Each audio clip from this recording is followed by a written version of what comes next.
नमस्कार दोस्तों, स्वागत है आपका अपने YouTube चैनल जीके पॉइंट में। और आज हमने वर्ण का टॉपिक समाप्त कर लिया था दोस्तों। आज हम करने वाले हैं हिंदी में शब्द रचना। हमारा दूसरा टॉपिक होगा शब्द रचना। आइए दोस्तों शुरू करते हैं मेरे साथ। शब्द रचना। सबसे पहले शब्द रचना क्या होता है? शब्द प्लस रचना। शब्द प्लस रचना, इसका क्या शब्द रचना का क्या अर्थ होता है? जिन वर्णों के मिलने से ऐसी ध्वनि निकले जिनका कोई सार्थक अर्थ हो। क्या होता है शब्द रचना? क्या होती है? वर्णों के मिलने से ऐसी ध्वनि निकले जिनका कोई सार्थक अर्थ हो, अर्थात इसको वर्णों के सार्थक संघात को शब्द कहा जाता है। वर्णों के सार्थक संघात को शब्द कहा जाता है। शब्द के दोस्तों दो रूप होते हैं। शब्द के कितने रूप होते हैं? दो रूप होते हैं। कौन कौन से? सार्थक शब्द और एक निरर्थक शब्द। देखने से ही पता चल रहा है। तो सार्थक शब्द कौन से होते हैं? जिनका अर्थ निकले। निरर्थक जिनका कोई अर्थ ना निकले। सार्थक शब्दों के भी दोस्तों भेद होते हैं। कितने भेद होते हैं? 5 भेद होते हैं। सार्थक शब्दों के भी 5 भेद होते हैं। कौन कौन से होते हैं देखते हैं। नंबर 1 रचना के आधार पर। नंबर 2 उत्पत्ति या जन्म के आधार पर। नंबर 3 अर्थ के आधार पर। नंबर 4 काव्य शास्त्रीय अर्थ के आधार पर। नंबर 5 विकास या प्रयोग के आधार पर। आइए दोस्तों सबसे पहले हम देख लेते हैं रचना के आधार पर शब्द के कितने भेद होते हैं। इनको भी आगे डिवाइड कर दिया गया है भागों में। रचना के आधार पर होते हैं हमारे कितने? 3 भेद होते हैं। रचना के आधार पर कितने भेद होते हैं? 3 भेद होते हैं। कौन कौन से? रूढ़ शब्द, योग रूढ़, यौगिक। रूढ़ शब्द, योग रूढ़, यौगिक, ये 3 भेद रचना के आधार पर होते हैं। रूढ़ शब्द किन्हें कहते हैं? रूढ़ शब्द जिन शब्दों को तोड़ा न जाए, जिसकी संधि विच्छेद नहीं हो सके, उसको कहते हैं हम रूढ़ शब्द। छोटे शब्द ये जैसे घर, आंगन, पुस्तक, इनको हम अलग अलग करके करें तो इनका कोई अर्थ नहीं निकलता। घर का, आंगन, पुस्तक। तो रूढ़ शब्द कौन से होते हैं? जिन शब्दों को तोड़ा न जाए और जिसकी संधि विच्छेद न हो सके, उनको कहते हैं रूढ़ शब्द। फिर हमारा योग रूढ़ शब्द जब दो रूढ़ शब्द कोई तीसरा अर्थ दे, उनको कहते हैं योग रूढ़ शब्द। या फिर हम दूसरे अर्थों में बोल देंगे, जब 2 रूढ़ शब्द मिलकर तीसरा अर्थ दे, या फिर पर्यायवाची, इनको हम बोल देंगे। क्या बोल देंगे? जिसका पर्यायवाची हो, जिस शब्द का कोई पर्यायवाची हो। जैसे पंकज, लंबोदर, इनको हम बोलते हैं योग रूढ़ शब्द। फिर हमारा होता है यौगिक शब्द। यौगिक शब्द कौन कौन से होते हैं? जब यौगिक शब्द किन्हें कहते हैं? जब 2 रूढ़ शब्द कोई तीसरा अर्थ ना दे। उसमें क्या था? जब 2 रूढ़ शब्द कोई तीसरा अर्थ दे, योग रूढ़ होता है। और यौगिक जब 2 रूढ़ शब्द कोई तीसरा अर्थ ना दे। जब 2 रूढ़ शब्द कोई तीसरा अर्थ ना दे तो यौगिक होता है। उसी शब्द से संबंधित अर्थ देते हैं। क्या होता है इनमें? ये उसी शब्द से संबंधित अर्थ देते हैं जिनके बारे में बताया जाता है। ये विद्यालय, वाचनालय, चिड़ियाघर, ये शब्द होते हैं इनमें। फिर हमारा नंबर 2 उत्पत्ति के आधार पर शब्द।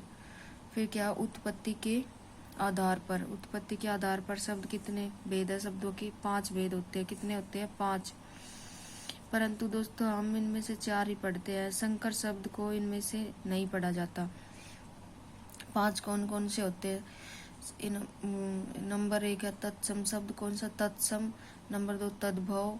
नंबर 3 देशज। नंबर 4 विदेशज या विदेशी शब्द। और नंबर 5 है संकर शब्द को नहीं पढ़ा जाता।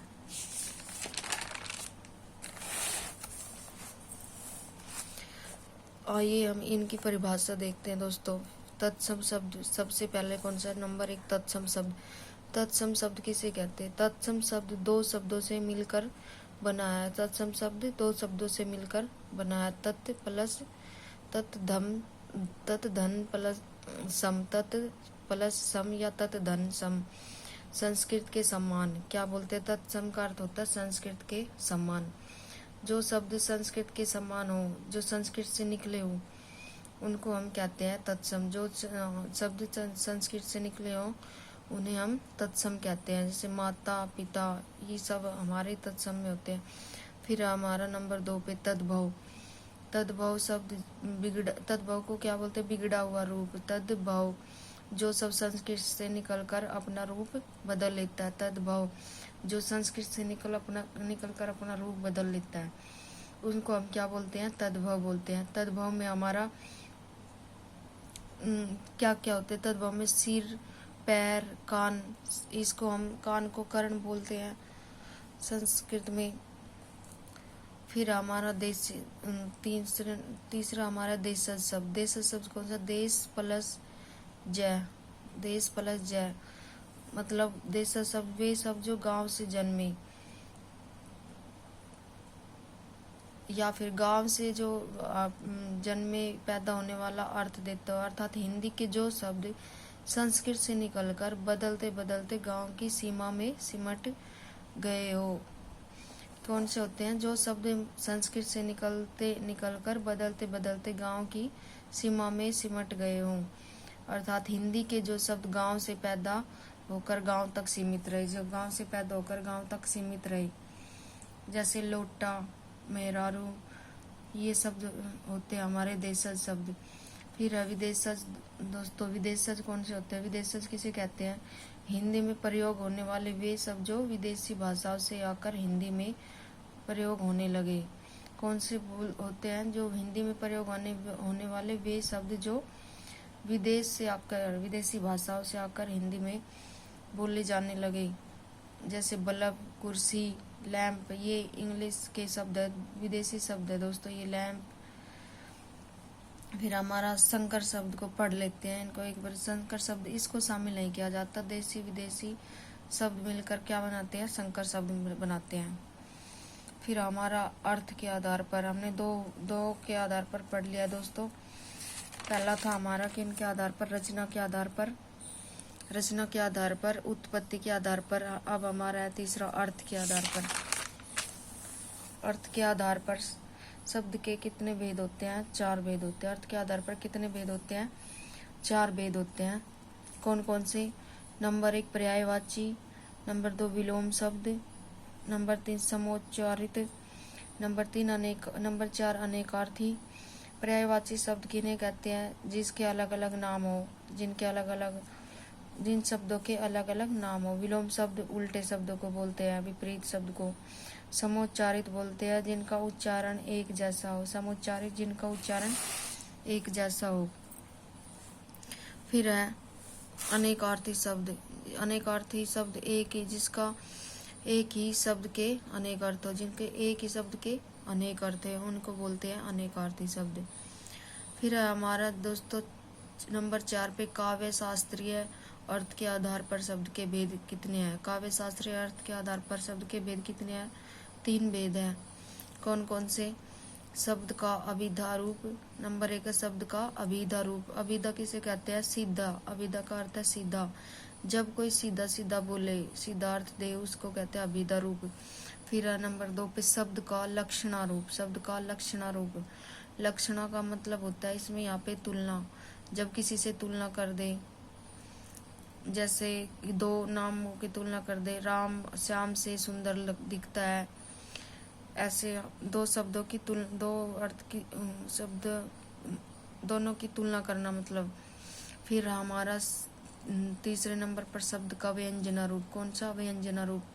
व्यंजना रूप का अर्थ व्यंग्य कर दिया जाए, जहाँ किसी शब्द का व्यंग्यात्मक रूप प्रस्तुत किया जाए। जैसे व्यंग्यात्मक रूप, जैसे किसी की बुराई की जाए, और फिर जैसे राम पढ़ाई में अच्छा नहीं है, उसको बोलते राम तो गोबर गणेश है, ऐसे बोल दिया जाए।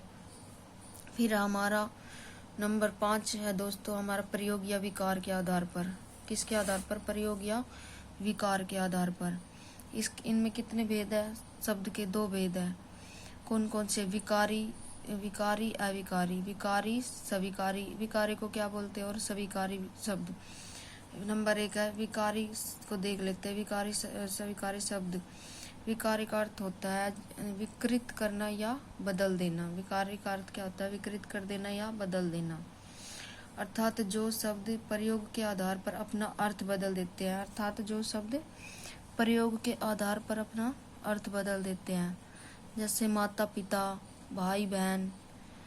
इनमें और क्या क्या होता है? इनमें संज्ञा, सर्वनाम, क्रिया, विशेषण सभी विकारी है। क्या? संज्ञा, सर्वनाम, क्रिया, विशेषण सभी क्या है? विकारी है। संज्ञा किसे कहते हैं? किसी व्यक्ति वस्तु के स्थान को। सर्वनाम संज्ञा के स्थान पर आता है वो। क्रिया जो काम हो रहा है। विशेषण जो इनकी विशेषता बताए। फिर दूसरा अविकारी शब्द। अविकारी शब्द जो अपना अर्थ ना बदले। अविकारी शब्द कौन से होते हैं? जो अपना अर्थ ना बदले। समस्त अव्ययवाची शब्द। क्या बोलेंगे दूसरे अर्थों में? समस्त अव्ययवाची शब्द। अव्ययवाची शब्द कौन कौन से होते हैं? हे, ओ, अरे, या, छोटे वर्ण। फिर है अविकारी शब्द के भेद। फिर क्या हो गया? अविकारी शब्द के भेद। अविकारी शब्द के कितने भेद है? 4 भेद है। अविकारी शब्द के कितने भेद है? 4 भेद है। इनमें नंबर 1 संबोधन वाच्य अविकारी। संबोधन वाच्य में हे, ओ, अरे। फिर है क्रियावाच्य अविकारी, जैसे धीरे धीरे, बार बार। फिर है नंबर 3 है समुच्चयवाची। कौन सा है? समुच्चयवाची। समुच्चयवाची में किंतु, और, लेकिन। नंबर 4 है संबंधवाची। संबंधवाची में तक, भर आदि। निरर्थक शब्द कौन से होते हैं? निरर्थक शब्द जिन शब्दों का अर्थ नहीं होता। निरर्थक शब्द भी कभी कभी हम सार्थक शब्दों के साथ आम बोलचाल में यूज कर लेते हैं। इसमें निरर्थक शब्द अगर हम अकेले निरर्थक शब्द का यूज करें तो उसका कोई अर्थ ही नहीं रह जाता। इसलिए हम इन शब्दों को सार्थक शब्द के साथ साथ यूज करते हैं। तो निरर्थक शब्द कौन कौन से होते हैं? उदाहरण से समझते हैं।